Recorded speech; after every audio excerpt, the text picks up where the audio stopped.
Na capital de um certo reino, um lugar famoso por abrigar muitos magos poderosos, a paz foi repentinamente destruída. Um dragão gigantesco desceu bem no centro da capital real. O dragão declarou que se os humanos ousassem machucar gatos, todo aquele país enfrentaria uma destruição absoluta. Ninguém entendia por que ele havia aparecido de repente ou o que havia despertado sua fúria. No entanto, sua simples presença foi suficiente para lançar toda a nação em um estado de pânico. Feitiços ecoaram pelo campo de batalha enquanto ondas de magia eram disparadas diretamente contra a criatura. Mas todos os esforços humanos se mostraram inúteis. Aqueles ataques desesperados não conseguiram deixar sequer um arranhão em seu enorme corpo. Quando todos acreditavam que a capital estava prestes a ser reduzida a cinzas, o dragão não iniciou um massacre. Em vez disso, deixou para a humanidade um aviso aterrorizante, e então abriu as asas e foi embora. Para entender essa fúria, a história volta ao passado. Nas profundezas da Floresta Newcomer, uma terra onde bestas mágicas e espíritos vivem juntos, existia uma dragão fêmea que cuspia fogo. Ela voou até uma caverna de pedra para colocar e proteger seu ovo. Porém, pouco tempo depois, foi caçada por humanos, perdendo a vida para sempre. Algum tempo mais tarde, uma mãe, Cat Sith grávida, encontrou o caminho até aquela mesma caverna. Os Cat Sith não eram felinos comuns. Eram muito mais inteligentes e capazes de usar magia. Depois de observar o local, a gata percebeu que a caverna era quente, cheia de ratos e protegida de predadores perigosos. Assim, escolheu aquela caverna de pedra como seu ninho para dar à luz. Então, algo milagroso aconteceu. A mãe gata deu à luz uma ninhada saudável de filhotes, mas entre aqueles pequenos recém-nascidos, havia um estranho ovo enorme. Pouco depois, o ovo se rompeu, revelando um pequeno dragão vermelho. Em vez de temer aquela criatura de outra espécie, a mãe gata não sentiu nenhum perigo vindo do recém-nascido. Ela o abraçou com carinho, aceitando-o como um de seus próprios filhos. Para ela, criar uma criança de outra espécie não era nada incomum. Ela já havia cuidado de filhotes órfãos de outras bestas mágicas antes. A partir daquele momento, o pequeno dragão vermelho tornou-se oficialmente parte da família Cat Sith, crescendo sob o calor e o carinho de uma mãe felina. O tempo passou, e as crianças cresceram rapidamente. A mãe lhes ensinou como caçar, como sobreviver na vasta floresta e como se proteger. Os filhotes Cat Sith revelaram gradualmente suas habilidades mágicas naturais, enquanto o pequeno dragão descobriu seu próprio poder, a magia de fogo. Ao ver seu filho adotivo controlar as chamas, a mãe gata não ficou preocupada. Pelo contrário, sentiu um enorme orgulho. Porém, a floresta nem sempre era um lugar seguro. Durante uma caçada, a mãe gata sentiu o cheiro de humanos. Sua expressão ficou séria, enquanto ensinava aos filhos uma lição extremamente importante. Os humanos eram criaturas de natureza imprevisível. Alguns eram bondosos, mas outros eram cruéis, muito mais perigosos do que ursos selvagens. Para os Cat Sith, os humanos eram especialmente assustadores. Aos olhos de caçadores gananciosos, eles não passavam de presas valiosas, cobiçadas por causa de sua rara pelagem. A mãe fez seus filhos memorizarem cuidadosamente o cheiro dos humanos, garantindo que fugiriam imediatamente ao senti-lo. Parecia que a vida pacífica daquela pequena família duraria para sempre. Mas então, a tragédia aconteceu. Certo dia, um círculo mágico brilhante surgiu de repente sob as patas da mãe gata. Seu corpo começou a desaparecer, envolvido pela luz. Naquele instante, ela compreendeu que estava sendo invocada à força por uma magia humana. Mesmo sem poder resistir ao feitiço, ela não entrou em pânico. Calmamente, olhou para seus filhos, que já não eram bebês indefesos, mas verdadeiros caçadores. Ela lhes disse para confiarem uns nos outros, sobreviverem juntos e protegerem uns aos outros na floresta. Antes de desaparecer, lembrou que caso algum dia enfrentassem problemas, deveriam procurar seus parentes felinos. Enquanto reconhecessem seu cheiro, eles os tratariam com bondade. Suas últimas palavras foram uma confissão do enorme orgulho que sentia por cada um de seus filhos. Logo em seguida, a luz a envolveu completamente. Ela desapareceu da caverna, deixando o pequeno dragão chorar inutilmente por sua mãe. Os anos continuaram passando. Os irmãos gatos cresceram e deixaram a caverna um por um para estabelecer seus próprios territórios. Apenas o dragão permaneceu. Ele continuou vivendo na velha caverna de pedra, caçando sozinho e guardando silenciosamente as lembranças da mãe gata que o havia amado incondicionalmente. Com o passar do tempo, o pequeno dragão vermelho cresceu cada vez mais, mas jamais abandonou o lar de sua infância. Um dia, sua segunda irmã mais velha retornou. Ao seu lado estavam seu companheiro e uma ninhada de pequenos filhotes. Ela apresentou gentilmente o dragão às crianças, dizendo que aquela enorme criatura era seu tio caçula. A partir daquele dia, o dragão tornou-se um querido tio alado para os filhotes. Com carinho, transmitiu a eles as lições de sobrevivência que sua mãe havia lhe ensinado, desde usar os bigodes para medir passagens estreitas, até esconder a cauda enquanto perseguiam uma presa. Acima de tudo, reforçou o aviso de nunca se aproximarem dos humanos. Pouco tempo depois, uma gata branca grávida também chegou à caverna. Ela explicou que seu pai havia lhe dito que, caso algum dia precisasse de um lugar seguro para dar à luz, deveria procurar o gato de grandes asas. Ao ouvir aquilo, o dragão dragão não conseguiu conter suas emoções. Mesmo que seus irmãos tivessem seguido caminhos diferentes há muito tempo, eles nunca o haviam esquecido. Ainda o consideravam parte da família. Estação após estação se passou, e o pequeno dragão finalmente amadureceu, tornando-se uma gigantesca besta lendária. Seu poder mágico cresceu tanto que ele passou a conseguir se comunicar com os espíritos da natureza. Graças a essa habilidade, finalmente descobriu uma verdade que jamais havia considerado. Ele não era um gato, mas um dragão. No entanto, quando confessou isso aos filhotes,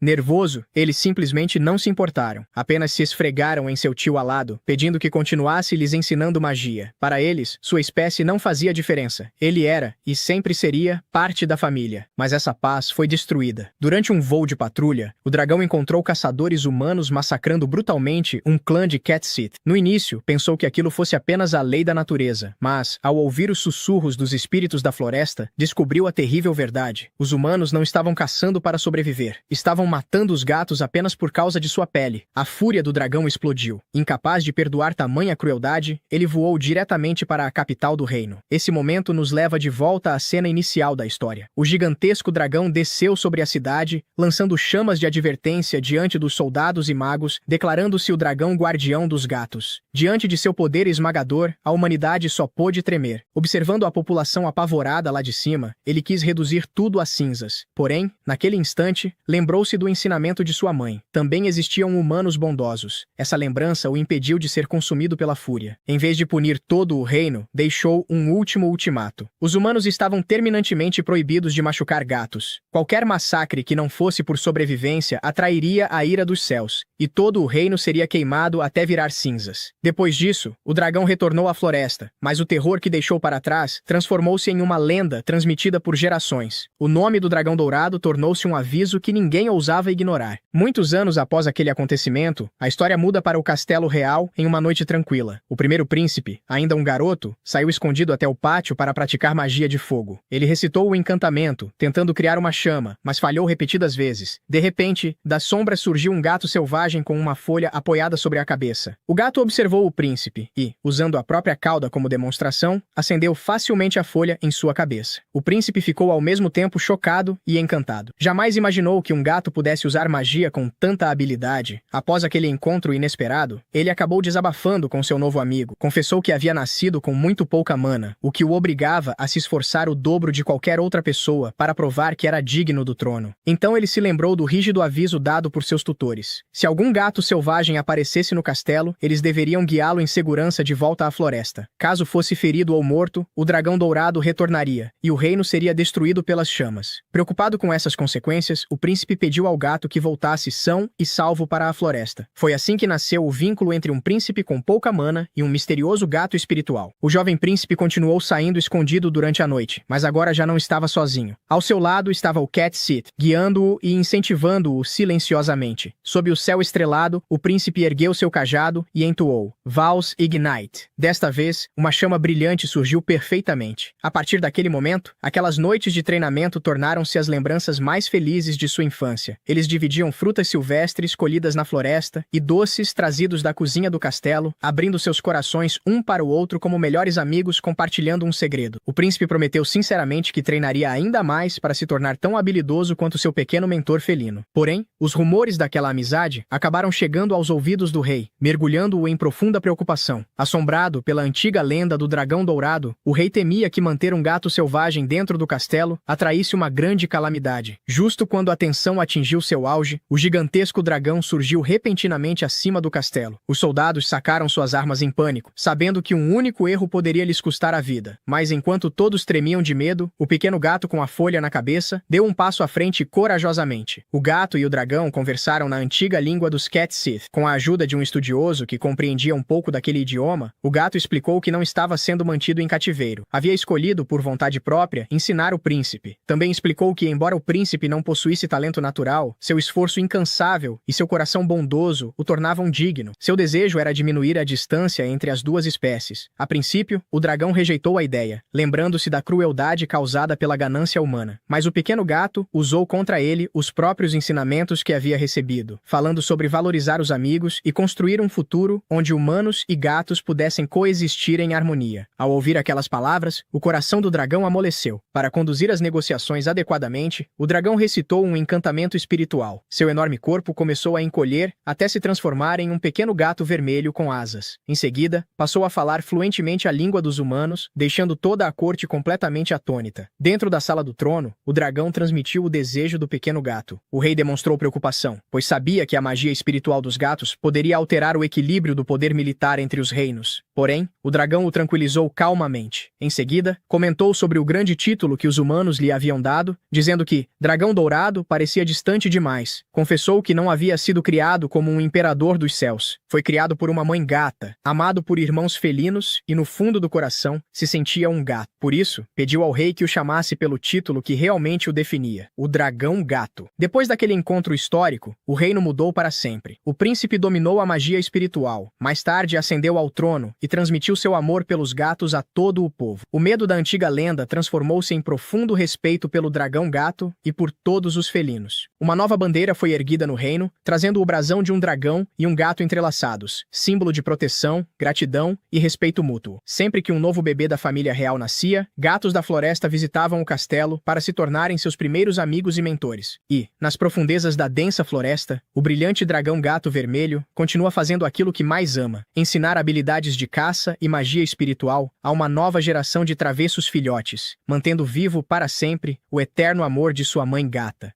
Então vamos ver o que aconteceu com a mãe dos gatos. Ela acaba sendo invocada por uma estudante de uma academia de magia. O professor parabeniza a garota por ter conseguido invocar um familiar e pede que ela explique a situação para a gata. No entanto, a menina é extremamente tímida e insegura, o que faz a mãe dos gatos se lembrar imediatamente do filhote alado. A aluna explica que a academia está realizando a cerimônia de invocação de familiares e que o círculo mágico traz uma criatura compatível com seu invocador. Ela comenta que sempre ouviu dizer que invocar um familiar era muito difícil, por isso está surpresa por ter conseguido logo na primeira tentativa. De tão incrédula, chega a pensar que tudo aquilo pode ser apenas um sonho ou uma ilusão. Ao ouvir isso, a mãe dos gatos fica surpresa. Ela nunca tinha visto uma criança com tão pouca confiança em si mesma. Pensando que seus próprios filhotes logo deixarão o ninho, conclui que talvez ter sido invocada por aquela garota seja obra do destino. Então decide que irá criá-la e guiá-la como se fosse sua própria filha. Ela pergunta o nome da garota e a menina responde que se chama Anne Rosa. No instante em que a gata fala, Anne cai para trás de susto, ao perceber que seu familiar consegue conversar. Vendo aquela reação exagerada, a gata apenas pensa que Anne será uma criança bastante problemática. Quando as aulas terminam, Anne se aproxima e avisa que o dia acabou. Porém, a gata pede que ela a acompanhe até a sala de treinamento. Lá, Anne lança um feitiço de gelo do qual se orgulhava bastante. O problema é que o resultado é apenas uma minúscula pedrinha de gelo. Sem entender, a gata caminha até a pedrinha e simplesmente a mastiga, imaginando que se tratava de algum petisco. Anne, desesperada, explica que aquilo deveria ser uma agulha de gelo. A gata fica surpresa, pois aquela magia deveria disparar enormes estalactites capazes de perfurar o inimigo e não produzir um pedregulho minúsculo. Para mostrar como a magia realmente deveria funcionar, ela faz uma demonstração usando magia de relâmpago. Um poderoso raio é lançado, deixando Anne completamente impressionada com sua força. A gata explica que aquela é uma magia utilizada durante a caça. Ela não causa ferimentos graves, mas paralisa o alvo por alguns instantes, tornando a captura muito mais fácil. Em seguida, diz que agora é a vez de Anne tentar. A garota, porém, responde que aquilo é impossível para ela. Sem dizer mais nada, a gata demonstra a técnica novamente. Anne observa cada movimento com extrema atenção e pede para vê-la mais uma vez. Depois de memorizar todos os detalhes, ela tenta reproduzir o feitiço e, para sua surpresa, consegue lançar a magia de relâmpago. A gata, então, aconselha Anne a verbalizar o encantamento, explicando que, para os humanos, pronunciar o feitiço facilita muito o controle da magia. Anne segue a orientação e consegue utilizá-la com ainda mais facilidade. No dia seguinte, bem cedo, a gata acorda Anne dizendo que já está na hora do treinamento. A garota passa horas lançando magia de eletricidade repetidamente, uma após a outra. Enquanto isso, a gata explica que, quanto mais o corpo se acostuma a consumir mana continuamente, maior e mais poderosa sua reserva de mana se torna. Depois disso, elas voltam a praticar magia de gelo. A gata pede que Anne tente criar várias agulhas de gelo seguidas. A garota demonstra uma evolução impressionante em comparação ao dia anterior. inferior. Mesmo assim, Agatha diz que ela ainda está muito longe de conseguir formar uma verdadeira estalactite de gelo e ordena que continue treinando. No escritório da escola, duas amigas conversam enquanto comentam que Anne finalmente está se alimentando direito durante o café da manhã. Mais tarde, durante a aula, um dos alunos pergunta ao professor se é permitido levar seus familiares para dentro da sala. O professor responde que isso normalmente não é permitido, mas que Agatha recebeu uma autorização especial. Em troca, ela irá colaborar com as pesquisas da academia sobre a criação de filhotes de bestas mágicas. Quando chega o treinamento da tarde, também chega a hora da refeição da gata. Ela sai para caçar, mas logo se decepciona ao perceber que há poucos ratos por perto. Felizmente, encontra alguns carbúnculos, criaturas muito mais inteligentes e ágeis que os ratos comuns. Além disso, eles carregam uma joia na testa. Segundo o professor, essas pedras possuem uma enorme concentração de poder mágico, tornando essas criaturas extremamente valiosas. Mais tarde, voltamos ao treinamento de Anne. Depois de praticar magia por um longo período, a garota finalmente fica completamente exausta. Observando isso, Agatha comenta que durante o treinamento da manhã, Anne havia conseguido resistir por muito mais tempo. A garota explica que isso aconteceu porque as aulas da tarde consumiram uma grande quantidade de sua mana antes mesmo do treinamento começar. Quando chega a hora do jantar, Agatha se despede de Anne, dizendo que voltará no dia seguinte para mais uma intensa sessão de treinamento. Mais tarde, vemos Agatha conversando com o professor da academia. Ela explica que entre todas as criaturas mágicas, os Cat Sith são os que deixam o ninho mais cedo, normalmente após apenas 2 anos de vida. Curioso, o professor pergunta por que ela acredita nisso. Agatha responde que já criou filhotes de várias espécies diferentes e que muitos deles, mesmo depois de 2 anos, ainda nem haviam alcançado sua forma adulta. Os Cat Sith, porém, amadurecem muito mais rápido. O professor então pergunta quais tipos de criaturas ela já criou. Agatha responde tranquilamente que, entre elas, havia até mesmo uma criatura alada. Ao ouvir isso, o professor faz outra pergunta. Qual era o nome da floresta onde ela vivia? Agatha responde que o lugar era conhecido como a Floresta dos Novatos. Depois da conversa, os dois se despedem. Agatha então revela que chegou a pior hora do dia, a hora do banho. Enquanto Anne prepara a água, ela se pergunta como uma humana consegue usar uma magia de água tão complexa sem sequer precisar de um cajado. Tentando escapar, Agatha explica que os Cat Sith não costumam tomar banho todos os dias. Porém, Anne rebate dizendo que, como ela recebeu uma autorização especial para frequentar a academia, precisa estar sempre limpinha para continuar participando das aulas. Durante o estudo noturno, Anne começa a ensinar a linguagem humana para Agatha. Graças a isso, ela passa a compreender muito melhor os livros e consegue absorver o conhecimento humano com muito mais facilidade. No dia seguinte, acontece mais uma cerimônia de invocação de familiares. Porém, dessa vez, algo dá completamente errado. O círculo mágico acaba se conectando ao mundo dos demônios, e diversas criaturas começam a atravessar o portal. Percebendo o perigo, uma das professoras mantém a calma e ordena que os alunos usem suas magias para expulsar os invasores. Segundo ela, aqueles eram apenas demônios de baixo nível. No entanto, tudo muda quando um demônio muito maior atravessa o portal. Enquanto todos ficam assustados, Agatha simplesmente se aproxima da criatura e começa a conversar com ela normalmente, perguntando o que ela está fazendo ali. Para surpresa de todos, o demônio a reconhece imediatamente, abre um enorme sorriso e a chama de mamãe, perguntando o que ela está fazendo em um lugar como aquele. O demônio explica que, quando Agatha desapareceu de repente, todos ficaram extremamente preocupados. Assim que souberam que ela havia sido invocada para algum lugar desconhecido, ele correu até a floresta para procurá-la, mas ela já não estava mais lá. Em vez disso, encontrou um irmãozinho com asas e ficou curioso para saber se aquela criatura era um dragão. Agatha responde que foi exatamente como aconteceu com ele. Aquele pequeno apareceu misteriosamente na floresta, e ela simplesmente decidiu criá-lo. Em seguida, pergunta se todos os outros filhos estão bem. O demônio responde que todos estão saudáveis, mas ficaram muito abalados com o desaparecimento repentino da mãe e vivem pedindo para que ela volte logo para casa. Mesmo assim, Agatha responde com tranquilidade que seus filhotes já estão quase na idade de deixar o ninho, então acredita que eles ficarão bem mesmo sem ela. Nesse momento, o professor interrompe a conversa, e Agatha explica que aquele demônio era justamente um dos filhotes de besta mágica que ela havia mencionado anteriormente. Logo depois, ela apresenta uma proposta inusitada: aproveitar a passagem aberta para o reino demoníaco e transformá-la em uma masmorra permanente para treinamento dos alunos da academia. O demônio imediatamente discorda, afirmando que aquilo seria perigoso demais para simples estudantes. Porém, Agatha garante que ficará tudo sob controle e insiste que a experiência será extremamente valiosa para o desenvolvimento dos futuros magos. A ideia acaba sendo aceita e, graças a isso, a academia passa a possuir uma masmorra real dentro do próprio campus. Com o tempo, a escola se torna uma instituição extremamente prestigiada, famosa por formar inúmeros magos talentosos. Quanto ao futuro de Anne, essa parte da história fica para depois. Algum tempo mais tarde, vemos alguns alunos comentando que uma nova professora chegará no dia seguinte. Segundo os rumores, ela é conhecida como a Bruxa da Tempestade de Gelo. Curiosos, vários estudantes correm até a entrada da academia para tentar vê-la de perto. Enquanto isso, do lado de dentro da academia, vemos Anne acompanhada da gata. A gata cumprimenta o antigo professor, que agora ocupa o cargo de diretor, e aproveita para se desculpar pelo fato de seu filho ser tão problemático. Nesse exato momento, o demônio aparece e pergunta o que a mãe está fazendo ali. Ao ouvir que ela pretendia ir procurá-lo, ele imediatamente responde que isso seria perigoso demais. Mas a reação da gata é imediata. Ela dá um enorme sermão no filho, eles seguem juntos até a masmorra. Lá, a gata explica que a partir daquele momento passará a morar ali com o filho. O demônio responde que não se importa com isso, mas faz apenas um pedido, que ela pare de tratá-lo como um filhotinho na frente dos humanos. Afinal, ele é um poderoso demônio e precisa manter sua reputação. Só que a gata não demonstra a menor intenção de atender esse pedido. Pouco tempo depois, o diretor reúne todos os alunos para apresentar a nova professora da academia. No entanto, assim que sobe à frente da turma e percebe dezenas de estudantes olhando diretamente para ela, a professora simplesmente trava de nervoso, incapaz de dizer uma única palavra. Percebendo a situação, a gata toma a iniciativa e fala em seu lugar, explicando aos alunos que a nova professora é uma garota extremamente tímida e que acabou ficando nervosa por estar diante de tantas pessoas ao mesmo tempo. Algum tempo depois, vemos uma aluna reclamando que não está conseguindo evoluir. Ela comenta que, durante os combates práticos, nunca consegue ir além de um determinado nível. Uma de suas amigas tenta consolá-la, dizendo que seu encantamento é praticamente perfeito. Nesse momento, Anne se aproxima e confirma que o encantamento realmente está correto. O verdadeiro problema é que a garota possui pouca mana. A aluna fica desanimada ao ouvir isso, mas Anne logo explica que existe uma maneira de aumentar a quantidade de mana ao longo do tempo. No dia seguinte, bem cedo pela manhã, a garota vai até o campo de treinamento e encontra Anne já esperando por ela. Anne diz que, já que ela teve determinação para acordar tão cedo, irá treiná-la pessoalmente. As duas então iniciam um treinamento extremamente intenso. Depois de se esgotarem completamente, Anne explica que desenvolver mana é muito parecido com aumentar a resistência física. Quanto mais o corpo é forçado até o limite e se recupera, maior se torna sua capacidade. Em seguida, manda a garota continuar treinando, que finalmente percebe no que acabou se metendo. Mesmo assim, na manhã seguinte, ela retorna para mais uma sessão de treinamento. Outros alunos percebem que existe um treinamento especial acontecendo e pedem para participar também. Com o passar do tempo, todos passam a treinar juntos e evoluem rapidamente, até conseguirem conquistar a masmorra da academia. Ao chegarem ao último andar, os estudantes ficam surpresos ao descobrir que o grande demônio final era apenas uma estátua. Muitos comentam que ouviram dizer que o verdadeiro chefe da masmorra era um demônio capaz de assumir a forma de um gato. Ao ouvir esses rumores, o demônio fica completamente desesperado, percebendo que sua própria mãe está espalhando histórias estranhas sobre ele. No ano seguinte, o diretor parabeniza Anne pelo excelente trabalho. Os alunos que se formaram naquele ano apresentaram um desempenho extraordinário. Então Anne propõe uma nova ideia para melhorar ainda mais a formação das próximas turmas. Ela sugere que os alunos passem a aceitar missões reais da guilda, funcionando como um estágio prático de combate. Segundo Anne, dessa forma eles poderão aprender lado a lado com aventureiros profissionais e adquirir experiência em situações reais. O diretor considera a proposta excelente, mas ressalta que uma mudança desse porte não depende apenas da academia, e sim de todo o reino. Anne responde que ficará responsável por negociar essa parte diretamente com a corte. Algum tempo depois, vemos os alunos finalmente partindo em missões ao lado dos aventureiros. Mais tarde, todos os grupos retornam em segurança. Alguns alunos reclamam que não conseguiram derrotar nenhum monstro durante as missões e ainda acabaram levando bronca dos aventureiros. Mesmo assim, Anne afirma que a experiência foi um grande sucesso. Ela explica que o mais importante não era derrotar monstros, mas sim adquirir experiência real em combate, algo que será extremamente valioso para o futuro de cada um deles. E acima de tudo, ela destaca que todos voltaram para casa em segurança e esse era o resultado mais importante de todos. Então voltamos para o nosso gato dragão. Os gatos vão até a caverna para ficarem sob a proteção do gato alado. Dois casais chegam ao local. O dragão pergunta o que aconteceu com a pata da gata e ela explica que foi atacada por humanos que queriam arrancar sua pele. Isso deixa o dragão furioso. Ela pergunta se pode dar à luz ali, mas nesse momento, o dragão levanta voo, enfurecido com os humanos. No caminho até a cidade, ele encontra 3 gatos da floresta atacando alguns homens e se pergunta o que está acontecendo. Ele desce e pergunta aos gatos o motivo do ataque. Eles explicam que aqueles humanos são maus e que vão lhes dar uma surra. O dragão então pergunta por que, antes de atacar os humanos, eles não se preocuparam primeiro com a gata ferida. Os gatos respondem que ouviram aqueles homens dizendo que pretendiam enviar as peles dos gatos para um rei de um país distante. Ao ouvir isso, o dragão percebe que aqueles humanos não têm nenhuma ligação com o reino que fica próximo à floresta. Quando os gatos se preparam para atacar novamente, o dragão os interrompe. Ele explica que, se matarem humanos, isso pode causar um conflito entre países e os gatos acabarão sofrendo as consequências. Em vez disso, pede apenas que levem aqueles homens até até a cidade mais próxima, para que sejam julgados e punidos. Os gatos obedecem às ordens do dragão e perguntam o que ele fará. Ele responde que voltará para ajudar no parto. Ao retornar para a caverna, encontra um dos gatos completamente desesperado, dizendo que os filhotes já vão nascer e sem saber o que fazer. O dragão pergunta se as contrações já começaram. A gata responde que sim e que sua bolsa estourou de repente. O dragão percebe que a pata dela está completamente curada e pergunta se o gato usou magia de cura. Ele confirma. O dragão explica que os filhotes absorveram muita energia dentro da barriga da mãe, o que acabou adiantando o parto. Nesse momento, a segunda gata também começa a sentir fortes dores na barriga. O dragão percebe que as duas darão à luz ao mesmo tempo e pede para todos entrarem na caverna. Os gatos estão ainda mais desesperados do que as próprias gatas. Ao ver a cena, o dragão pensa que naquele ano apareceu uma galerinha bastante agitada. Depois de algum tempo, todos os filhotes finalmente nascem, deixando os pais muito felizes. Os gatos adolescentes ficam impressionados com o tamanho e a fofura dos filhotes. O dragão explica que, em apenas um ano, eles já terão praticamente o mesmo tamanho dos adolescentes e estarão caçando pela floresta. Em seguida, dois gatos mais velhos levam os adolescentes para aprender a caçar, enquanto o dragão e os pais permanecem cuidando dos filhotes. 2 meses depois, as mães percebem que está quase na hora de desmamar os filhotes. Uma delas comenta que precisam preparar comida para eles e pergunta ao dragão se ele pode cuidar dos pequenos enquanto elas saem para caçar. O gato alado aceita. Um dos filhotes segura a garra do dragão, e um dos gatos adultos comenta que ele parece até um humano andando sobre 2 patas. Ele imagina que no futuro, talvez o filhote acabe vivendo ao lado de uma princesa ou de um príncipe. Já o dragão pensa que, até hoje, todos os filhotes que foram viver entre os humanos tiveram a sorte de encontrar pessoas bondosas e fazer amizade com elas. Mas o dragão acredita que o melhor para os gatos é viverem na floresta, longe dos humanos. Mais 6 meses se passam, e o dragão decide começar a ensinar magia aos gatos. Ele usa um feitiço para assumir sua forma de gato, explicando que essa magia permite diminuir e aumentar o próprio corpo. Em seguida, diz que aquilo é um exemplo de magia. Os gatos ficam impressionados e correm para perto dele. Depois, o dragão explica que caçar é a arte de capturar uma presa e que os gatos usam suas garras para desferir o golpe final. No entanto, a presa também não quer ser capturada e por isso resiste. Os gatos, porém, não conseguem entender muito bem. Então, o dragão usa magia para se transformar em um urso. Assustados, todos os gatos se escondem imediatamente. Ele elogia a reação deles, dizendo que sempre que sentirem alguma ameaça, devem procurar um esconderijo sem hesitar. Em seguida, usa magia para voltar à sua forma normal. Depois, o dragão diz que irá ensinar a magia que muitos gatos daquela floresta dominam há gerações, a magia da eletricidade. Ele pede para todos se aproximarem, mas percebe um gato ao seu lado e pergunta se ele conseguiu escapar sem nenhum problema. O gato confirma que sim. Algum tempo depois, enquanto estão na caverna, um humano aparece. Ele cumprimenta o dragão em sua forma de gato e comenta que é a primeira vez que visita aquela floresta. O dragão responde que ele também é o primeiro humano a chegar tão profundamente na floresta. Um dos gatinhos pergunta com quem o tio alado está conversando. Um gato mais velho responde que é um humano, o príncipe dos humanos. Outro gatinho comenta que olhar para aquele humano não lhe causa nenhum arrepio. Então o gato mais velho explica que aquele humano é amigo dos gatos e que existem diferentes tipos de humanos. Alguns são bondosos, enquanto outros são assustadores. O príncipe se aproxima dos gatos e os cumprimenta. Um dos gatinhos comenta que gostaria de viver na cidade dos humanos. Ao ouvir isso, o dragão pensa que talvez devesse ter recusado a visita do príncipe. As lições dos gatos continuam. Como é a primeira viagem longa deles, alguns estão bastante nervosos, enquanto outros parecem não se importar nem um pouco. De repente, o dragão sente a presença de alguns humanos e manda todos os gatos subirem nas árvores e se esconderem. Eles obedecem e observam os humanos de longe. O dragão explica que aqueles seres de aparência imponente, que andam sobre 2 pernas, são aventureiros. Os gatos percebem que aqueles humanos são bem diferentes do príncipe que conheceram antes. Um deles pergunta por que os humanos são tão grandes e até parecem ter garras. O dragão explica que os humanos não possuem garras nem presas. Por isso, lutam usando ferramentas. Aquilo que parece uma garra, na verdade, é uma arma. Ele também diz que alguns humanos são capazes de usar magia. Nesse momento, alguns lobos atacam os aventureiros, mas são rapidamente repelidos. O humano que usa magia derrota 2 lobos de uma só vez, deixando os gatinhos impressionados. Depois da batalha, o dragão explica que eles devem manter distância dos aventureiros, pois alguns deles são perigosos. Porém, o gatinho que vive fazendo bagunça fica completamente empolgado ao ver a força dos aventureiros e começa a falar animadamente sobre eles. Até mesmo à noite, já de volta à caverna, ele continua falando sobre os humanos, Diz que por andarem sobre duas patas, tem as outras duas livres para lutar. Além disso, conseguem até acumular magia em um galho, transformando-o em uma arma. No dia seguinte, a mãe acorda os filhotes, dizendo que chegou o dia da partida de seus irmãos mais velhos. O dragão explica que eles finalmente alcançaram a fase adulta e que a partir de agora podem viver como quiserem e onde quiserem. Afinal, esse é o modo de vida dos gatos da floresta. Então ele pergunta quais são os planos de cada um. O primeiro responde que pretende viajar até uma cidade humana. O segundo diz que tem o mesmo objetivo. Já o terceiro afirma que deseja estabelecer seu território perto do lago. O dragão deseja boa sorte a todos, pede que tomem cuidado para não se machucarem e diz que, caso algo aconteça, sempre poderão voltar para procurá-lo. Depois disso, eles se despedem dos outros gatos e aconselham os mais novos a sempre ouvirem os ensinamentos do tio alado. Em seguida, partem para seus próprios caminhos. O dragão então olha para os gatos mais jovens e diz que eles também precisam começar a se preparar para a partida do próximo ano. Logo depois, anuncia que é hora do treinamento de caça. E assim, o ciclo da floresta continua. Algum tempo depois, outra gata dá à luz na caverna. Os gatos que antes eram filhotes e agora já são adolescentes ficam chocados com o tamanho minúsculo dos recém-nascidos e começam a brincar com eles. Ao ver essa cena, os pais sentem uma forte nostalgia, lembrando que, apenas um ano antes, seus filhos também eram daquele tamanho. O dragão diz aos adolescentes que, agora que têm irmãos mais novos, precisam dar o exemplo. Enquanto observam os filhotes aprendendo a caçar e a usar magia, os adolescentes percebem como o tempo passou depressa, então resolvem provar que já são veteranos. Eles se reúnem e decidem que precisam caçar algo realmente impressionante. Depois de elaborarem um plano, colocam a ideia em prática. Algum tempo depois, retornam à caverna carregando um enorme urso, deixando todos completamente chocados. Os filhotes mais novos ficam maravilhados e dizem que os adolescentes são incríveis. Até mesmo o dragão fica impressionado com o feito. No entanto, ele os repreende, explicando que, tanto diante de humanos quanto de ursos, o correto é evitar ser visto e fugir sempre que possível. Naquele momento, os adolescentes percebem que fizeram uma enorme besteira. As mães também os repreendem, dizendo que eles poderiam ter morrido enfrentando um urso e ordenam que nunca mais tentem fazer algo tão perigoso.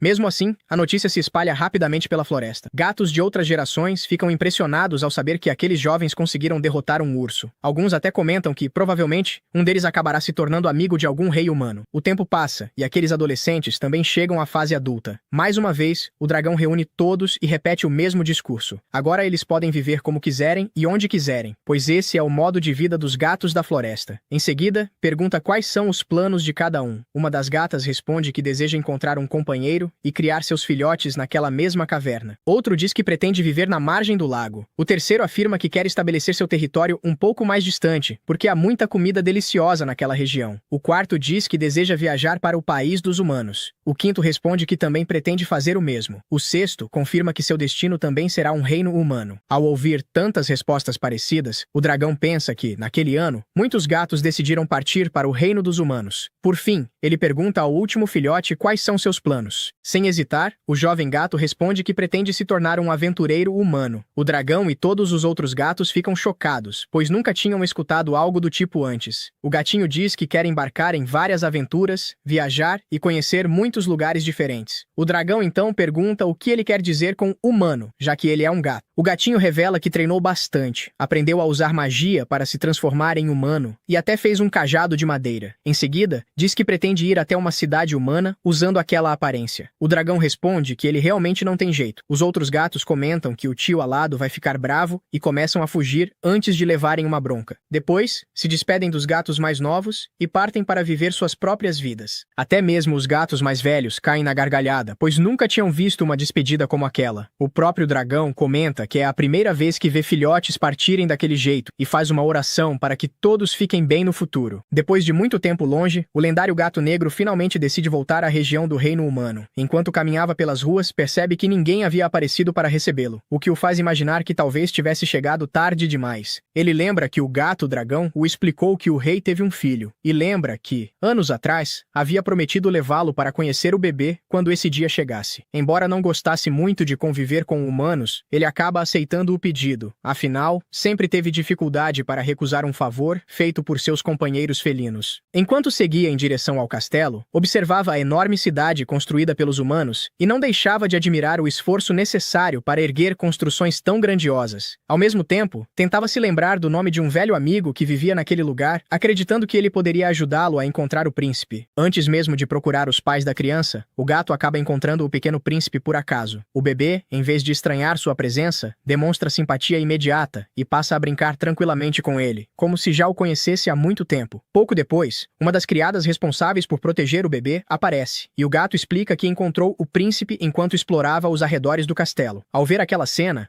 a criada da criança fica aliviada e comenta que o bebê parecia ter gostado bastante da companhia do gato negro. Mesmo assim, o felino admite que ainda é cedo demais para dizer qualquer coisa sobre o futuro do garoto, já que um bebê incapaz de andar ou falar ainda não demonstra que tipo de pessoa se tornará quando crescer. Enquanto conversa com o rei, o gato descobre que o reino está enviando suprimentos para ajudar os países que continuam lutando contra o exército do rei demônio. Ao ouvir isso, comenta que gostaria de participar da batalha, mas o próprio rei explica que sua obrigação é permanecer no castelo protegendo seu povo. A conversa desperta antigas lembranças e o monarca recorda a época em que ainda era jovem e costumava explorar a floresta, chegando até mesmo a ser perseguido por um enorme urso. Foi justamente nesse período que conheceu o lendário gato negro e testemunhou sua força extraordinária ao derrotar a feroz criatura. Desde então, o reino inteiro passou a enxergá-lo como um verdadeiro herói. No entanto, para o próprio gato, aquilo nunca pareceu um feito tão impressionante. Segundo ele, quando ainda era apenas um filhote, enfrentava ursos ao lado de seus irmãos como se aquilo fosse algo completamente normal, sem imaginar que, anos depois, aquela simples lembrança se transformaria em uma lenda entre os humanos. Os anos passam rapidamente, e o pequeno príncipe cresce cercado pelos ensinamentos do lendário gato negro. Sempre que podia, ele o acompanhava pela floresta, aprendendo sobre magia, sobrevivência e tudo aquilo que um verdadeiro aventureiro precisava dominar. Durante uma dessas visitas, soldados retornam da guerra contra o exército do rei demônio para agradecer ao reino pelo apoio recebido. O rei os recebe com orgulho, enquanto o jovem príncipe observa aqueles aventureiros com enorme admiração. Pela primeira vez, ele presencia homens que viajaram por diversos países enfrentando monstros e batalhas reais, e imediatamente percebe que todos eles carregam a mesma presença imponente de seu pai e do próprio gato negro. A partir daquele dia, seu sonho fica ainda mais claro. Em vez de desejar apenas herdar o trono, ele passa a querer viver aventuras e conquistar sua própria força antes de assumir qualquer responsabilidade como rei. O gato negro explica que não basta dominar magia para seguir esse caminho. Um aventureiro precisa saber lutar, utilizar armas, compreender o mundo e aprender a lidar com pessoas completamente diferentes. O príncipe aceita cada conselho com entusiasmo e promete que treinará tudo o que for necessário para se tornar alguém digno de caminhar ao lado de seu mestre. Enquanto isso, o gato percebe que aquele garoto possui uma determinação incomum para alguém de sua idade e começa a enxergar nele um enorme potencial. Anos depois, sob o treinamento de Kurobane, o príncipe se torna forte o bastante para lutar sozinho e usar magia. Um dia, ele foge escondido do Palácio Real para matar um urso na floresta. Mais tarde, arrasta o urso morto por toda a cidade, chamando a atenção de todos ao redor. Como tecnicamente é um fugitivo, tenta esconder sua identidade de todos. Vestindo apenas uma simples tanga, ele deixa o urso morto dentro da guilda dos aventureiros. Embora afirme que encontrou o animal já morto na floresta, as recepcionistas da guilda desconfiam ao verem todas as marcas e hematomas em seu corpo. Percebendo que o príncipe é um péssimo mentiroso, Kurobane pede à recepcionista que o registre como aventureiro. Alguns meses depois, o príncipe deixa o cabelo crescer e passa a usar um traje elegante. Ele participa de um baile real, onde chama a atenção de várias jovens nobres. Como o príncipe raramente aparece em público, algumas garotas perguntam seu nome, então descobrem que ele se chama Stan Leto. Todas ficam chocadas ao saber que o príncipe tem apenas 12 anos, já que ele é extremamente alto por causa da genética do pai e possui o corpo de um homem graças a todo o treinamento que passou na floresta. Stan Leto acaba abandonando o baile. Irritado com todos os nobres e com as rígidas regras de etiqueta, ele odeia toda a atenção que recebe das mulheres. Além disso, acredita que ainda é jovem demais para pensar em romance. Sem entender por que todas as nobres parecem tão agressivas, ouve Kurobane explicar que escolher um parceiro romântico é como sair para caçar. Em vez de caçar um alvo para conseguir comida ou glória, essas garotas fazem de tudo para encontrar o homem mais bonito e poderoso, garantindo assim uma boa posição social. Ao ouvir a palavra caçada, Stan Leto se anima imediatamente e pensa que também deveria caçar alguma coisa. Kurobane também percebe que está enferrujado. Então, o príncipe decide que chegou a hora de partir para uma nova aventura. Alguns dias depois, acontece a festa de aniversário do rei. O monarca cumprimenta todos os convidados que não param de elogiar seu excelente filho. Stan observa a celebração por um tempo antes de pedir permissão ao pai para descansar até a cerimônia dos fogos de artifício. O rei ri, sabendo que o filho passou o dia inteiro cumprimentando convidados, e permite que ele vá descansar em seu quarto. Mais tarde, quando chega a hora dos fogos, um dos servos do rei aparece correndo com notícias urgentes. Ele revela que o príncipe desapareceu do quarto e deixou apenas uma mensagem dizendo que partiu em uma aventura. Chocado, o rei leva a mão ao rosto ao perceber que foi enganado. Mesmo assim, sabe que isso aconteceria mais cedo ou mais tarde, então apenas reza para que seu filho permaneça em segurança. Enquanto isso, Stan Leto e Kurobane correm o mais longe possível, pretendendo chegar ao reino vizinho, além da Floresta dos Novatos. Depois de algum tempo, param para descansar. Stan se pergunta se sua identidade será descoberta no país vizinho. Kurobane lembra que o rei provavelmente espalhará cartazes de procurado com seu rosto, então eles precisam agir rapidamente. Para evitar ser reconhecido, o príncipe corta o cabelo. Também decide mudar sua identidade e fingir ser apenas um simples camponês. Para começar sua transformação, passa a usar apenas o nome Stan. Em seguida, vai dormir sobre o galho de uma árvore. Kurobane estranha aquele jeito de dormir, mas o príncipe explica que é muito mais seguro descansar no alto das árvores. O gato também sobe na árvore. Porém, logo percebe que os colchões macios e almofadas do castelo o deixaram completamente mal acostumado. Na manhã seguinte, encontra o príncipe ajoelhado usando apenas uma tanga. Stan explica que jogou fora suas roupas para evitar ser identificado como um nobre. Kurobane lembra que até mesmo camponeses usam roupas, mas o príncipe simplesmente ignora o comentário. Logo depois, ele captura um coelho e começa a comê-lo cru. Até mesmo Kurobane, que é um predador, sente nojo ao assistir aquela cena. Porém, o príncipe acredita que aquilo é completamente normal. Alguns dias depois, decide procurar um lobo para caçar. Ao ouvir isso, Kurobane o adverte que ele ainda não está preparado para enfrentar lobos, principalmente porque eles caçam em matilhas. De repente, escutam o rugido de um urso nas proximidades. Stan fica empolgado com a possibilidade de enfrentar um verdadeiro desafio, mas Kurobane insiste para que ele recue.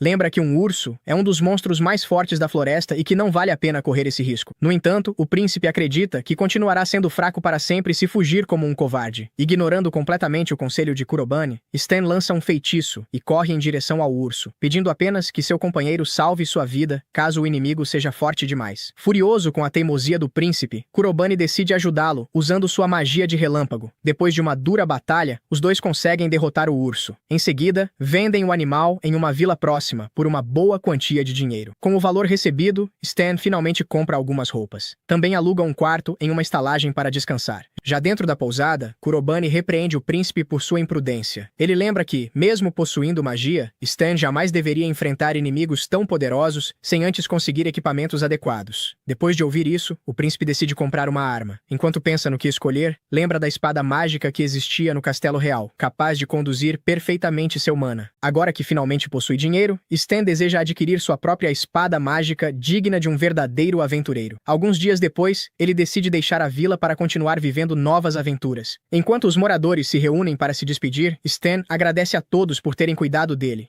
Mesmo assim, os aldeões continuam desconfiados daquele belo rapaz que apareceu do nada e virou a vida de todos de cabeça para baixo. De repente, um dos moradores recebe um cartaz de pessoa desaparecida enviado pelo próprio rei. Ao observarem a imagem, todos finalmente percebem que o aventureiro problemático era, na verdade, o príncipe desaparecido. Enquanto isso, Stan segue sua jornada cheio de entusiasmo, feliz por finalmente começar sua vida de aventuras. No futuro, realizará feitos extraordinários e ficará conhecido como o lendário rei-herói. De volta à floresta, vemos um gatinho pedindo para poder sair da floresta, mas o dragão diz que não, e que jamais irá permitir. O gatinho pergunta o motivo, pois quer muito sair da floresta. O dragão pergunta se ele quer ir para uma nação humana, mas o gato nega, dizendo que quer ir a lugares onde nenhum gato tenha ido antes e fazer desse lugar seu território. Porém, o dragão diz que fora da floresta é muito perigoso. Há humanos, ursos e diversas bestas mágicas. Mesmo assim, o gatinho quer ir, mas o dragão nega novamente. Então, o gato diz que não importa quanto tempo passe, ele irá conseguir superar seu maior obstáculo, o tio alado. Então, vemos ele pedindo ao dragão para deixá-lo sair, porém sempre recebe a mesma resposta. Depois de muito insistir, o dragão finalmente diz que ele venceu. O gatinho pergunta se agora pode ir, mas o dragão responde que há uma condição. Ele colocará uma marca nele para sempre saber sua localização. Se puder aceitar isso, poderá partir. O gatinho aceita na mesma hora. Então, o dragão usa uma magia de localização nele. Feliz da vida, ele segue seu caminho, pois finalmente poderá sair da floresta e encontrar um lugar somente dele. Ele então vai para a cordilheira que o tio alado mencionou uma vez. O lugar possui ursos e diversas bestas mágicas, mas, mesmo sendo perigoso, ele acredita que encontrará um ótimo lugar para transformar em seu território. Porém, a fome começa a bater, e ele precisa de algo para comer. Ele pensa que desde que chegou àquele lugar, só conseguiu encontrar ratos e já está cansado deles. Então, avista um local que talvez tenha esquilos, pássaros e frutas. Enquanto procura um bom lugar para caçar, acaba avistando uma menina em cima de de um galho de árvore. Ele fica impressionado, pois não conseguiu sentir a presença da humana. Percebe que ela está ocultando completamente sua presença para conseguir caçar. Ela consegue capturar um passarinho e ele pensa que ela é uma excelente caçadora. Porém, daquela altura, com certeza irá se machucar ao cair. Então, pergunta se ela está bem e vai até ela. Diz que ela exagerou e pergunta novamente se está bem. A menina fica completamente surpresa, pois o gatinho está falando. Ela até pensa que bateu a cabeça forte demais. O gatinho diz que ela parece estar completamente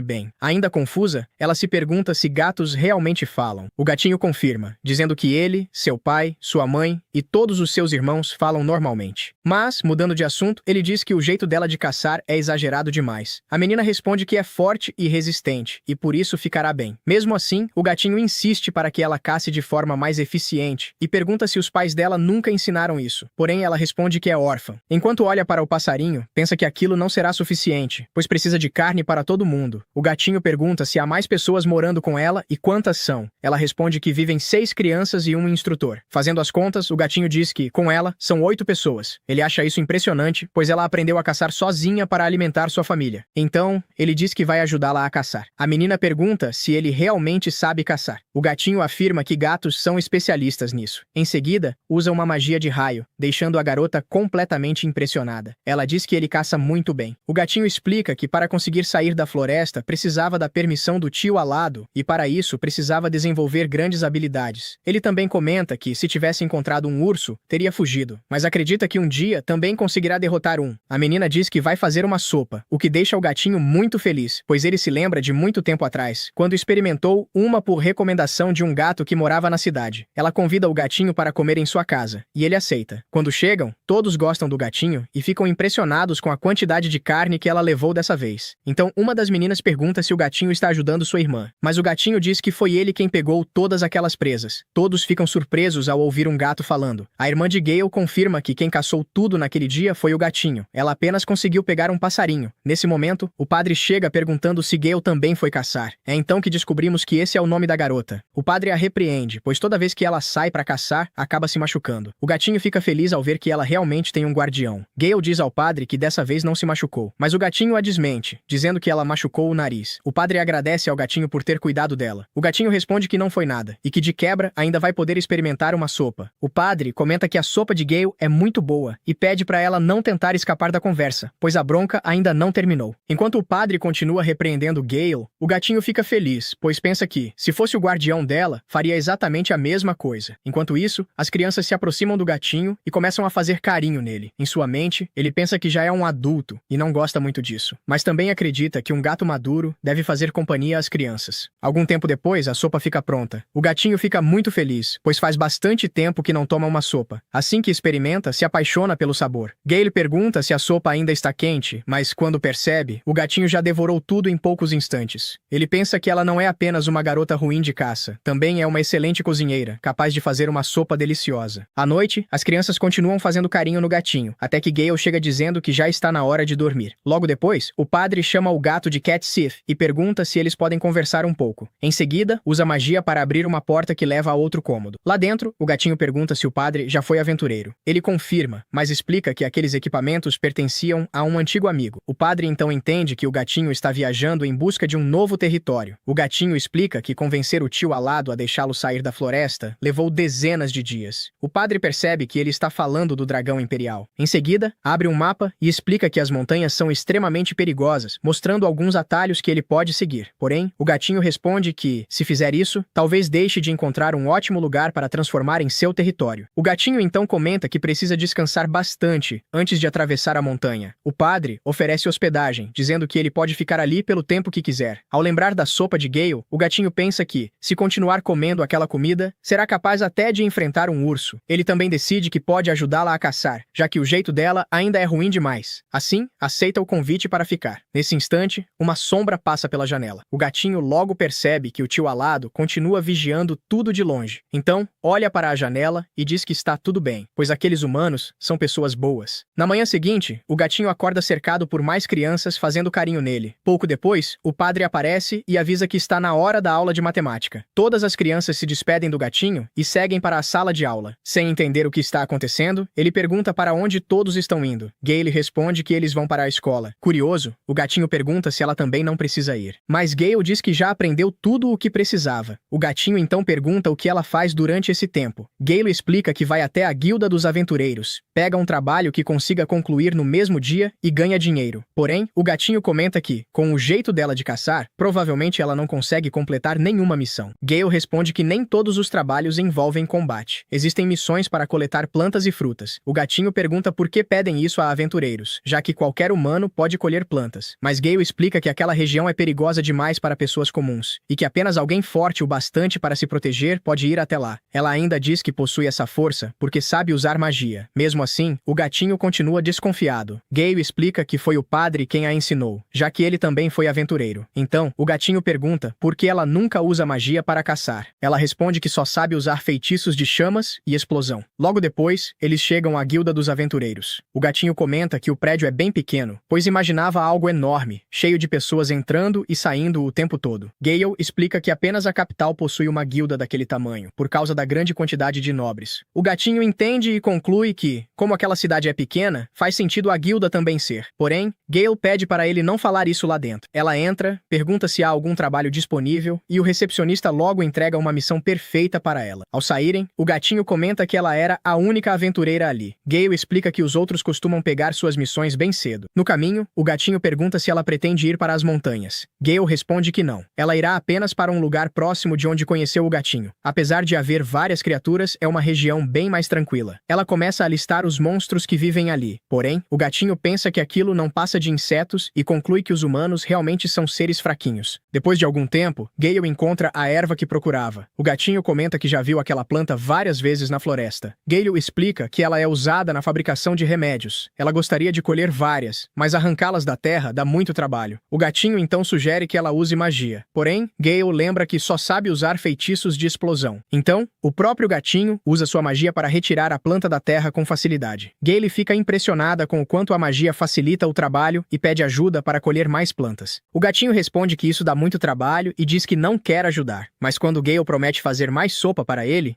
muda de ideia na mesma hora. Depois de um tempo, Gale diz que já coletaram plantas suficientes, pois ainda precisará carregar toda a sacola até a guilda. Segundo ela, aquela quantidade já será suficiente para comprar comida por um bom tempo. Nesse instante, o gatinho escuta algo se aproximando e percebe que são 3 gafanhotos tesoura. Ele diz que quando eles chegarem perto, irá segurá-los enquanto Gale finaliza com sua magia. Assim, o gatinho arremessa o primeiro para longe e paralisa os outros 2. Gale então lança sua magia de explosão. Porém, o gatinho pergunta o que ela pensa que está fazendo. Gale responde que consegue lançar cerca de 20 explosões daquelas sem parar, e que até seria capaz de derrotar bestas mágicas. O problema é que as partes importantes dos monstros acabam sendo reduzidas a pedacinhos. O gatinho diz que ela precisa treinar melhor sua magia e aprender a controlá-la. Ele comenta que já tinha ouvido falar que ter poder de menos era um problema, mas nunca imaginou que ter poder de mais também pudesse ser. Então, o gatinho pergunta se ela gostaria de aprender a magia dos gatos. Em sua cabeça, ele imagina que Gale ficará extremamente impressionada. Afinal, aquela é uma magia ensinada até para nobres da capital e que facilitaria muito seu dia a dia, tanto nas tarefas de casa quanto nas missões da guilda. Porém, a resposta dela é completamente diferente do que ele esperava. Gale apenas responde que isso parece uma baita encheção de saco. O gatinho insiste, dizendo que a magia pode facilitar muito a vida dela e que talvez ela até passe a caçar melhor. Assim, poderia colocar carne na sopa todos os dias. Ele ainda pergunta se ela não acha prático conseguir fazer um monte de coisas sozinha. No fim, Gale aceita aprender, desde que os treinos aconteçam entre as tarefas da casa. O gatinho fica animado e promete transformá-la em uma maga de primeira classe. Enquanto isso, o tio Alado vai até a região para verificar por que a presença do gatinho não saiu daquela casa. Ao chegar, percebe que ele fez uma amiga humana. O dragão pensa que o gatinho falava tanto sobre conhecer terras desconhecidas, mas acabou permanecendo naquele mesmo lugar. Ainda assim, conclui que talvez existam mais humanos dignos de confiança do que imaginava. E com o passar do tempo, os dois acabaram se tornando amigos inigualáveis. Na floresta, cada gato da floresta tem algo de que gosta. Alguns gostam de brincar nos dias ensolarados, outros preferem relaxar quando chove, alguns adoram escalar as árvores, enquanto outros brincam nos campos. Cada gato tem sua coisa favorita. Mas existe uma coisa que todos os gatos da floresta consideram completamente irresistível: a grama-rabo de raposa. Na época em que o gato-dragão ainda era apenas um filhote, ele ficou confuso ao ver os gatinhos enlouquecerem completamente e começarem a brincar com aquela grama felpuda assim que a viram pela primeira vez. A mãe gato disse ao pequeno gato-dragão para se juntar a eles, mas ele ficou triste porque suas garras poderiam estragar as plantas fofinhas, já que elas não se retraíam como as dos outros gatos. A mãe apenas sorriu e garantiu que os rabos de raposa totalmente crescidos eram surpreendentemente resistentes, então ele também deveria experimentá-los. As plantas de rabo de raposa são bastante raras na Floresta Mágica, pois só crescem em lugares com bastante luz do sol e ar fresco. Muito tempo atrás, quando Felpudo IV brincava com um rabo de raposa, ele percebeu dois gatos da floresta decidindo se dividiam um único exemplar ou brigavam por outro, justamente porque eles eram muito difíceis de encontrar. Ao ver isso, Felpudo IV decide visitar as cidades humanas e aprender suas técnicas de cultivo. Ele observa os humanos colhendo as plantações em feixes, enquanto as plantas voltam a crescer no ano seguinte. Quando os vê preparando o solo com a ajuda de animais, ele tenta fazer o mesmo e os moradores acham o pequeno muito adorável, chegando até a ajudá-lo a semear as sementes. Ele vive e se alimenta ao lado dos fazendeiros enquanto as estações passam do inverno para a época das chuvas, até que finalmente a primavera chega e os arrozais estão completamente crescidos. Depois de passar um ano aprendendo a cultivar arroz, Machamocha se despede dos humanos e retorna para a floresta. Na noite em que volta, os outros gatos acham que ele enlouqueceu quando o veem usar magia para destruir uma parte inteira da floresta, até que não reste uma única árvore. Quando o terreno fica pronto, Machamocha IV fracassa tantas vezes que os outros gatos perdem o interesse e vão embora. Muitas estações se passam, mas Felpudo nunca desiste. Um dia, ele finalmente consegue cultivar seu primeiro rabo de raposa. Depois disso, seu pequeno campo de rabos de raposa cresce mais a cada ano, até ficar grande o bastante para que todos os gatos da floresta possam aproveitá-lo. Em homenagem a essa conquista, o campo recebe o nome de Praça Felpuda IV, e o gato dragão a reivindica como seu território especial. Desde esse dia, todo gato que domina o cultivo do rabo de raposa herda o lendário nome Felpudo, juntamente com seu território. De volta ao presente, o gato dragão leva os gatos mais jovens até a Praça Felpuda, e explica que nenhum gato da floresta pode brincar no campo por respeito. Os jovens ficam desapontados, então ele lhes diz que existe um dia especial a cada ano em que Felpudo permite que todos os gatos brinquem livremente em seu território. Mais tarde, quando o Felpudo da terceira geração apresenta seu discípulo ao gato dragão, ele percebe que o discípulo gordinho se parece exatamente com o Machamocha original. Em pouco tempo, ele não consegue deixar de sentir que aquela pequena bola de pelos realmente lembra o Felpudo original. Certo dia, um gato se pergunta se a época do plantio está chegando. Então, o Felpudo da quarta geração convida o gato inteligente para se tornar seu aprendiz. Ele grita com seus aprendizes imprestáveis para que comecem a trabalhar. Deixa bem claro que eles estão prestes a plantar as sementes de rabo de raposa, e diz ao recém-chegado listrado para não hesitar em fazer perguntas, pois o erro mais perigoso é tentar fazer as coisas sem entendê-las. O mestre lembra a ela que cultivar o campo de rabos de raposa com o qual todo gato da floresta sonha brincar é uma responsabilidade enorme. Em seguida, ele explica que rabos de raposa maiores são sempre melhores, e diz que o segredo para cultivar plantas gigantes está nas raízes profundas, porque as plantas absorvem todos os seus nutrientes através das raízes, e esses nutrientes as ajudam a crescer maiores e mais fortes. Depois, mostra a melhor maneira de criar raízes profundas, estendendo suas garras e cavando o solo até que ele fique macio. Em seguida, ele pede aos dois primeiros aprendizes que façam uma demonstração. O primeiro abre buracos no solo usando magia, enquanto o segundo utiliza um corte mágico para deixar para trás um pedaço de terra perfeitamente preparado. A recém-chegada pensa que o chão apenas parece plano, mas logo percebe que ele é realmente macio e profundo quando suas patas afundam nele. O mestre explica que os dois não conseguem preparar o solo corretamente sozinhos, mas que juntos, suas magias funcionam muito bem. Depois, pergunta à recém-chegada qual é sua especialidade, e ela responde orgulhosamente que é boa em magia da terra. No entanto, quando tenta fazer uma demonstração, o solo mal fica mais macio, mas seu mestre a lembra de que todo mundo começa sendo ruim. Depois disso, ele dá um passo à frente, e todos os gatos aguardam ansiosamente para ver as habilidades do mestre. Ele ergue sua cauda brilhante, reúne mana ao redor de suas poderosas patas e pisa com força no chão, enviando poderosas ondas de magia através da terra, que fazem toda a superfície tremer e a transformam em um solo perfeito. Todos os gatos comemoram a habilidade incrível de seu mestre, porém, ele imediatamente manda aqueles preguiçosos pararem de enrolar até terminarem metade da praça juntos. Ao ouvir isso, os aprendizes reclamam que é injusto, mas ele grita para que se mexam e resmunga que a geração mais jovem dos gatos não faz nada além de ficar à toa. Naquele momento, ele se lembra da época em que seu próprio mestre disse exatamente aquelas mesmas palavras para ele. Ele começa a rir sozinho, deixando sua aprendiz se perguntando o que de repente o deixou tão feliz. Alguns dias depois que o solo fica pronto, a recém-chegada se pergunta por que o mestre continua cheirando o chão, e eles ainda não estão plantando as sementes. Seus veteranos explicam que eles nunca plantam até que o mestre confirme que não resta mais nenhuma magia no solo, embora eles mesmos nunca tenham visto isso acontecer. Eles a assustam dizendo que os rabos de raposa se transformam em monstros vegetais caso sejam plantados felpudos antes que a magia desapareça. Bem nesse momento, o mestre ordena que todos comecem o plantio, porque o solo finalmente está livre de magia. Ele abre um saco de rabos de raposa e explica que os pequenos grãos dentro da penugem do rabo de raposa do ano passado são, na verdade, as sementes. A recém-chegada se pergunta se eles também usam magia para plantá-las, mas o mestre a chama de boba e pergunta por que usariam magia novamente depois de terem esperado tanto tempo para que ela desaparecesse. Em seguida, ele pega um punhado de rabos de raposa e os sacode para espalhar as sementes. Todos os aprendizes fazem o mesmo e começam a espalhá-las, mas ele grita para que coloquem mais energia nisso e façam como se realmente estivessem empenhados. Depois de um tempo, a recém-chegada fica exausta e começa a duvidar se tem mana e resistência suficientes para continuar. Seu mestre gentilmente diz para ela aguentar firme, porque esse é o último passo importante. Depois disso, as plantas crescem sozinhas. A recém-chegada se anima ao ver seus veteranos continuarem trabalhando e dá tudo de si. Após a estação das chuvas, pequenos brotos começam a surgir e lentamente se transformam em pequenas plantas de rabo de raposa. Ela pergunta se deveriam arrancar as ervas daninhas. Porém, seu mestre explica que o fundador deles, Felpudo IV, descobriu que os rabos de raposa paravam de crescer sempre que ele arrancava as ervas daninhas, então eles as deixam em paz. Nesse instante, algo rasteja pelos arbustos. Todos caminham lentamente em direção ao som e veem olhos vermelhos brilhantes encarando-os da escuridão. Os aprendizes imediatamente percebem que existem 10 gafanhotos gigantes com garras, que se alimentam de rabos de raposa. O mestre questiona aquelas pragas se elas realmente ousam invadir o território de Machamocha, mas um gafanhoto sem noção ataca tolamente. Ele rapidamente o faz recobrar o juízo com suas próprias garras gigantes e o lança contra uma árvore, enquanto o restante dos gafanhotos fica paralisado de medo. O quarto, Munchamocha, ordena que seus aprendizes parem de ficar olhando e eliminem as pragas. Os 3 aprendizes avançam juntos. Um ataca com as garras, enquanto os outros 2 lançam bolas de magia para explodir os gafanhotos para longe. O mestre os adverte para terem absoluta certeza de que a magia deles jamais toque o solo antes de avançar pessoalmente para eliminar o enxame de gafanhotos que ousou invadir a Praça Felpuda. Algumas horas depois, os 3 aprendizes desabam no chão e contam que derrotaram apenas um gafanhoto cada um, o que significa que o mestre cuidou de todos os outros. Ele manda aquele bando de preguiçosos levantar o rabo e ajudá-lo a levar os gafanhotos para outro lugar antes que eles acordem e ataquem novamente. Assim, os 3 aprendizes carregam um enxame inteiro até a caverna do gato-dragão sem deixar cair um único deles, porque até mesmo um único erro poderia permitir que sua magia contaminasse o solo. No caminho, a recém-chegada cai no chão de exaustão. Então, seus veteranos dizem para ela não se esforçar tanto. Isso a faz perceber que cada geração de felpudo foi composta por gatos extraordinários, abençoados com uma resistência, magia e sabedoria excepcionais. Logo, o campo fica coberto de rabos de raposa felpudos. Então, o felpudo da 4ª geração lança uma bola de fogo ao céu, que explode formando o desenho de um rabo de raposa. Todos os gatos da floresta ficam animados para o dia seguinte e se reúnem na Praça Felpuda. Os gatinhos brincam felizes e ficam pendurados na enorme grama felpuda. Velhos amigos se reencontram depois de muito tempo separados, e os gatos mais jovens procuram discretamente por parceiros. Um dos aprendizes diz aos outros que o tio Wing também chegou, mas todos estão reunidos ao redor dele. O mestre explica que isso é uma tradição, porque todos os gatos querem cumprimentá-lo todos os anos, então é um pouco triste que ele nunca consiga aproveitar o campo de rabos de raposa. Dito isso, o felpudo da 4ª geração atravessa a multidão que o aplaude, enquanto todos o parabenizam por mais um ano de excelente trabalho. Ele cumprimenta o gato-dragão e o conduz até o maior e mais comprido rabo de raposa daquele ano. No instante em que o gato-dragão o toca, ele se lembra da primeira vez em que brincou com um rabo de raposa e do sorriso caloroso da mãe gato. O mestre felpudo é mais feliz quando vê outros gatos sorrindo, e a única coisa que realmente o preocupa é como treinar seus aprendizes desleixados e escolher o próximo felpudo. Enquanto isso, em outra parte do país, a gata-mãe encontra algumas plantas de rabo de gato no campo de um aldeão. Mesmo com sua idade avançada e vasta experiência, ela se anima como qualquer outro gato e começa a brincar com elas como uma criança. Pouco depois, o fazendeiro dono do campo a encontra brincando. Ele pergunta à gata-mãe se ela saiu para dar um passeio, então ela assente e diz que é seu exercício diário. Enquanto o homem ri de sua resposta, ela se pergunta como ele consegue cultivar rabo de gato em seu campo, já que essa planta raramente cresce em pradarias abertas. O fazendeiro explica que conseguiu as sementes de rabo de gato na floresta dos iniciantes, o que a faz se lembrar de sua terra natal. Então, o fazendeiro revela que alguns gatos da floresta dos iniciantes descobriram como cultivar rabos de gato em suas próprias terras, o que a surpreende agradavelmente. Ao ouvir essa história, ela pensa que os gatos devem estar cultivando o campo para compartilhar esses brinquedos divertidos com outros gatos. O fazendeiro concorda com ela e revela que o dono do campo felpudo é um gato muito especial. Depois de saber sobre a Praça Felpuda, a gata-mãe fica surpresa com o quanto os gatos de sua terra natal progrediram. Enquanto isso, o fazendeiro suspira e diz que as sementes de rabo de gato são difíceis de conseguir, já que o campo felpudo é protegido pelo feroz dragão-gato. Ao ouvir sobre o dragão, a gata-mãe pede mais informações. Então o fazendeiro conta que todos têm medo dele e o conhecem como o dragão imperial. Devido à ameaça do poderoso dragão, nenhum humano se atreve a maltratar os gatos da floresta. Na verdade, também há rumores de que o dragão pode destruir nações e exércitos inteiros sozinho. Ao ouvir tudo isso, a gata-mãe fica chocada, mas o fazendeiro diz que o dragão está apenas tentando proteger sua família. Ainda assim, ela não consegue acreditar que o pequeno dragão que criou tantos anos atrás tenha crescido e se tornado uma fera tão perigosa. Depois de um tempo, ela retorna à escola de magia de Anne, onde conta tudo sobre os rabos de gato. Depois de ver aquelas plantas tão familiares, a gata-mãe sente saudades de sua terra natal. Ao pensar nisso, Anne percebe que a pobre gata nunca pôde retornar para casa desde que se tornou sua familiar. Então, alguns estudantes se aproximam para se despedir. Anne acena para eles e deseja boa sorte em suas próximas férias. Ele também diz à gata-mãe para visitar a floresta onde fica sua terra natal, já que a escola ficará fechada por um tempo. Surpresa, a gata-mãe considera sua proposta. Para voltar para casa, decide consultar o Senhor Demônio, já que ele pode usar magia de teletransporte. Enquanto o pobre homem está ocupado com a papelada em seu escritório, a gata-mãe começa a bater forte em sua porta. Assustado, ele abre a porta apenas para encontrar sua mãe, gritando irritado com sua atitude despreocupada. O demônio lembra que instalou uma campainha para ela, mas a gata-mãe pensa que essa tecnologia é avançada demais para ela. Então, ele rapidamente a coloca dentro de seu escritório para evitar arruinar sua imagem diante dos outros. Uma vez lá dentro, a gata-mãe pergunta ao demônio se ele pode teletransportá-la para a floresta dos iniciantes. Ele balança a cabeça, então ela se pergunta por que ele não pode fazer isso. Embora o demônio normalmente possa colocar seus círculos mágicos onde quiser, a floresta dos iniciantes está coberta pela barreira do Senhor Alado, então ele não pode criar um lá. Quando o demônio se refere ao dragão como seu irmão mais novo, a gata-mãe se pergunta se ele realmente está falando do pequeno bebê que criou anos atrás. Ele explica que não há nenhum outro dragão na floresta. Ainda assim, a gata-mãe tem dificuldade em acreditar nisso. Então, o demônio a lembra de que o dragão mudou depois de crescer. Então ele volta ao assunto do teletransporte e explica que só pode levá-la até a cidade capital, próxima à floresta. A gata-mãe concorda, pensando que pode caminhar facilmente até a floresta por conta própria. No entanto, o demônio também quer acompanhá-la. Ao ouvir isso, ela diz para ele se concentrar em seu próprio trabalho. Justamente então, ele recebe uma ligação de alguns estudantes que querem desafiar seu labirinto novamente. Infelizmente, como seu mestre é obrigado a ajudá-los a treinar, ele não pode caminhar até a floresta com sua mãe. Ainda assim, ele diz aos estudantes para esperarem um pouco enquanto leva sua mãe até a capital. Então começa a se teletransportar junto com sua mãe, esperando poder ter em breve mais tempo livre do trabalho. Em um segundo, eles chegam à capital, onde o demônio lembra sua mãe de ligar para ele se precisar de ajuda. Ela assente, mas ele ainda não se sente tranquilo e diz para ela tomar cuidado para não brigar com nenhum urso na floresta. Pouco depois, o demônio começa a repreender a gata-mãe como um pai preocupado, querendo mantê-la segura a todo custo. Diante de suas constantes repreensões, a gata-mãe fica irritada e lembra que ainda não se tornou uma idosa. Então, ela o lembra de que precisa ensinar seus estudantes, e ele se teletransporta de volta para a academia a contragosto. Depois que o demônio vai embora, a gata-mãe pula sobre uma muralha para encontrar o caminho até a floresta. Quando pousa no alto da muralha, um gato começa a aplaudi-la e diz que ela se moveu com muita elegância. Então se apresenta como Haibushi. Satisfeita com seus elogios, a gata-mãe fica conversando por um tempo, mas não revela seu verdadeiro nome porque é familiar de uma pessoa. Em vez disso, simplesmente diz a Haibuchi que também pode chamá-la de gata-mãe. Embora Haibuchi se sinta um pouco desconfortável com a intimidade com que ela o trata, aceita chamá-la de gata-mãe mesmo assim. Então ela pergunta sobre o campo de rabo de gato na floresta dos iniciantes, e ele explica que se chama Praça Mocha. Ao ouvi-la falar sobre aquele local turístico, ele se pergunta se é a primeira vez que ela visita a floresta. No entanto, ela diz que também nasceu na floresta dos iniciantes, mas foi teletransportada para longe para se tornar familiar de uma humana há muito tempo. Naquela época, a floresta de Mocha sequer existia. Ao ouvir isso, Haibuchi diz que a floresta mudou bastante desde aquela época. Então se oferece para mostrar o caminho porque está preocupado com ela. Satisfeita com sua oferta, a gata-mãe aceita caminhar junto com ele. Durante o trajeto, ela conta todo tipo de história sobre Anne. Enquanto continua falando sem parar, menciona que muitas pessoas lhe disseram que o dragão da floresta é seu próprio filho. Surpreso, Jaushi se pergunta se ela é a mãe do Senhor Alado. Ao ouvir esse nome, a gata-mãe também fica em silêncio. Haibuchi se lembra de seus encontros com o Senhor Alado, quando costumava vê-lo criando seus pequenos filhotes. Embora o pobre dragão fizesse o possível para disciplinar os pequenos, eles tinham energia demais para que ele pudesse controlá-los. Cansado, ele saiu para tomar um pouco de ar fresco saiu e encontrou Jaibushi, que se perguntou por que ele era tão rígido com os gatos. O senhor alado explicou que queria que os gatos fossem independentes, pois estava preocupado que eles não pudessem sobreviver por conta própria se algum dia algo acontecesse com ele. Ainda assim, Jaibushi pensava que ninguém poderia ameaçar o senhor alado devido à sua inteligência e poder. Ao ouvir isso, ele falou sobre a gata-mãe, que havia sido levada para longe dele repentinamente pelos humanos. Depois que ela desapareceu, ele e seus irmãos costumavam chorar todos os dias por sua mãe. Com o tempo, cresceram e conseguiram permanecer unidos graças às últimas palavras de sua mãe. Curioso, Jaibushi perguntou o que sua mãe havia ensinado a ele. Diante disso, o senhor alado disse que devia tudo a ela. Embora ela tenha lhe ensinado tudo o que sabia, suas últimas palavras disseram aos filhos que permanecessem unidos para sobreviver na natureza. Depois de explicar isso, o senhor alado contou que nunca mais viu sua mãe depois que ela foi invocada. Muitos anos haviam se passado desde aquele dia, então ele pensava que sua mãe havia falecido devido à sua idade avançada. No presente, com a gata-mãe diante dele, Abuchi percebe que o senhor alado estava enganado. Agora ele tem certeza de que a gata-mãe é exatamente a mãe do senhor alado. Ainda assim, a gata-mãe se recusa a aceitar isso, pois não consegue acreditar que seu doce bebê tenha se transformado em um monstro enorme. Kaibuchi se pergunta se deveria dizer ao senhor alado que ela ainda está viva. Ao ouvir isso, a gata-mãe fica um pouco preocupada, então decide visitá-lo depois de conhecer alguns lugares primeiro. Em vez de visitar seu filho, ela pede a Jaibushi que a leve até a Praça Mocha. Depois de um tempo, chegam à Praça Mocha, que está cheia de rabos de gato florescendo. Enquanto a gata-mãe fica animada ao ver tantos rabos de gato, Kaibuchi aponta a direção onde fica o quarto Mocha. Quando se vira, seus curiosos estudantes também colocam a cabeça para fora do campo. A gata-mãe começa a elogiar Mocha por seu excelente trabalho, mas ele se pergunta quem ela é, já que nunca a tinha visto antes. Já o Shi explica que essa gata é a lendária mãe do senhor alado, então pede a Mocha que lhe mostre o campo. Depois de conhecer a emocionante história da gata-mãe, Mocha começa a chorar por todos os sacrifícios que ela fez. Infelizmente, ele se recusa a permitir que ela entre no campo, pois ainda não é o dia do festival. Já o Shi fica irritado por lealdade à tradição, mas Mocha pede que ele observe o campo mais de perto. A gata-mãe percebe que o campo está completamente florido, então Mocha assente e explica que celebra o festival do rabo de gato todos os anos durante a época de floração. Como essas plantas já estão prontas, ele realizará o festival amanhã. Então, a gata-mãe pode simplesmente voltar um dia depois. Ele também a lembra de que pode encontrar o senhor alado e visitar os campos com ele mais tarde, para se divertir ainda mais. Ao ouvir o nome do senhor alado, ela ainda não tem certeza de que aquele dragão assustador seja realmente seu filho, mas Mocha está convencido de que ela o reconhecerá imediatamente. Depois de conversar com Mocha, Kaibuchi começa a guiar a gata-mãe até a caverna do senhor alado. Durante o caminho, ela fica surpresa ao ver o quanto a floresta mudou, com tantos caminhos novos e gatos que não reconhece. Como tudo parece tão diferente, ela também imagina que o dragão da floresta deve ser diferente de seu filho. Por dentro, ela se prepara para ficar decepcionada quando chegarem à caverna do dragão. Pouco depois, chegam à conhecida caverna onde ela amamentou seus bebês tantos anos atrás. Alguns gatos jovens saem da caverna se perguntando por que Jaibushi está ali. Quando os gatos aparecem, a gata-mãe fica surpresa ao sentir um aroma familiar em seus corpos. Os gatinhos se aproximam e imediatamente começam a brincar com suas caudas ao perceberem que ela é amigável. Enquanto os pequenos brincam ao seu redor, ela percebe que toda a floresta ao redor da caverna está impregnada com o familiar aroma do senhor alado. Quando o criou pela primeira vez, jamais imaginou que aquele pequeno bebê cresceria até se tornar tão grande e dominante. Então, depois de um tempo, nosso protagonista retorna para casa com alguns gatinhos depois de um passeio. Ao vê-lo, os olhos da gata-mãe começam a se encher de lágrimas, mas o senhor Alan não percebe sua presença. Somente depois de se aproximar da caverna, ele finalmente nota Jaibushi e a gata que está com ele. A princípio, pensa que é apenas outra visitante, mas seus olhos quase saltam das órbitas quando vê sua mãe. Enquanto fica paralisado de surpresa, a gata-mãe se aproxima e lambe carinhosamente seu nariz. Ela começa a elogiá-lo como se ele ainda fosse uma criança, mas o pobre dragão está impactado demais para acreditar que ela ainda esteja viva. Enquanto o Sr. Alas se pergunta se é realmente ela, a gata-mãe começa a relembrar histórias de sua infância. Ao ouvi-la, ele percebe que realmente está vendo sua mãe depois de tantos anos. Ela fica surpresa por ele ainda viver na mesma caverna depois de todo esse tempo. Então, o Sr. Alado explica que está cumprindo a promessa que fez a ela de sobreviver junto com os outros gatos da floresta. No entanto, a gata-mãe, na verdade, não se lembra de ter feito tal promessa, pois esteve muito ocupada com sua vida entre os humanos. Ao ver sua reação tão despreocupada, nosso protagonista fica um pouco magoado, mas garante a ela que não está mentindo sobre suas últimas palavras. Diante de suas palavras sinceras, a gata-mãe fica séria e agradece por ele ter cumprido sua promessa durante todo esse tempo. Então diz ao Sr. Alado que ficará em sua caverna por alguns dias. Ela começa a sair tranquilamente para ir caçar, então ele tenta fazê-la descansar. Como seu filho, ele quer que ela relaxe enquanto ele consegue a comida, mas ela fica irritada porque não gosta que a tratem como uma idosa. Enquanto seu pobre filho fica surpreso, ela começa a se afastar diante de sua mãe obstinada. O poderoso senhor alado está completamente indefeso e começa a segui-la por todos os lados como uma criança carente.